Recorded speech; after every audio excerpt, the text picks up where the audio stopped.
Associate Professor Beverly Henry is with Earth, Environment and Biological Sciences with the Queensland University of Technology. In this video, she explains carbon emissions in the livestock sector. I'm Beverly Henry. I work as a researcher, a research fellow at Queensland University of Technology, and I also run my own consultancy business, looking largely at climate change issues, greenhouse gas emissions and sustainable agriculture. And I've been doing this for quite a number of years, but I have worked with Meat and Livestock Australia, and hence I have a really strong interest in livestock, in both sustainability, adaptation and mitigation to climate change. There are two ways that farmers can participate in the Carbon Farming Initiative and earn carbon credits. One of them is reducing emissions, and the other is sequestration, adding to the carbon that's stored on their property. And some livestock producers have a real opportunity to participate through planting trees on farm, but doing it in a way that doesn't take away their productivity. So you don't want to substitute all your pasture with trees, but if you say plant along riverbeds or riversides or on steeper slopes that aren't really productive anyway, there might be an opportunity. Beverly also explains that the beef industry is working hard at ways to cut back on direct emissions. Ruminant animals do produce methane though, and methane is a strong greenhouse gas. It is about 25 times as strong as carbon dioxide as in causing global warming.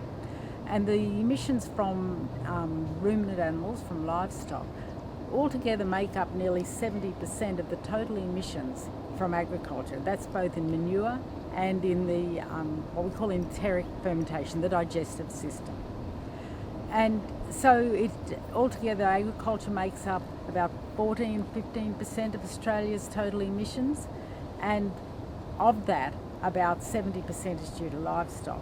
And of the livestock component, about 2/3 is due to digestion. So that's been a target in trying to reduce greenhouse gas emissions from livestock.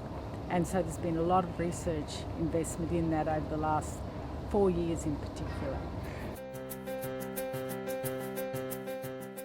Reducing methane emissions does not only reduce carbon emissions, but it can make a grazing system more efficient. So we do know some ways of reducing methane, and there are some short-term goals, short-term strategies that are very effective. And they're very effective because they both increase production and reduce methane. There's no point in having a way of reducing methane emissions, greenhouse gas emissions, if you don't remain a viable producer. So things like feeding oils, adding oils to the diet, improves the digestion and reduces the amount of methane. And that's particularly relevant for the dairy industry and for lot feeding, where the animals have a more controlled diet. It's not so effective in the very extensive systems in northern Australia. Another really key way of reducing methane per kilogram of beef produced, for instance, is to increase the efficiency of the herd.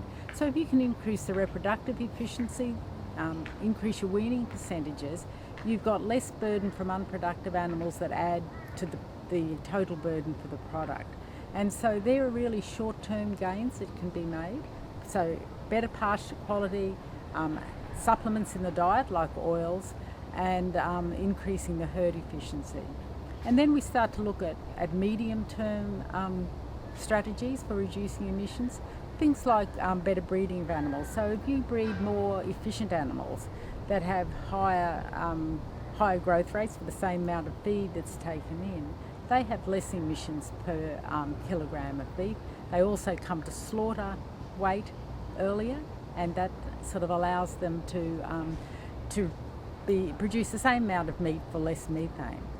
So, and we can look at that breeding both from the animal point of view and the plant point of view. So you can breed into plants substances that help to reduce the amount of methane, bioactives we call them.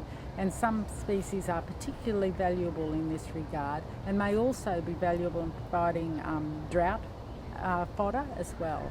So Lucina, for instance, is known to reduce methane emissions. and it also helps the growth rate of the animal. So they're the medium-term goals. And then in the longer term, we'd be looking at ways to eliminate the bacteria that produce methane, while the hydrogen is eliminated some other way, other than by burping it up. However, Professor Henry says the potential income for most grazing systems is fairly small, in the order of less than 1%. If you do the sums on some of these methods of reducing methane emissions, the income from carbon credits is important, but it may only make up about 1% of the total income for a viable livestock producer. Whereas the gains in productivity are going to add to the economics, the bottom line, much more.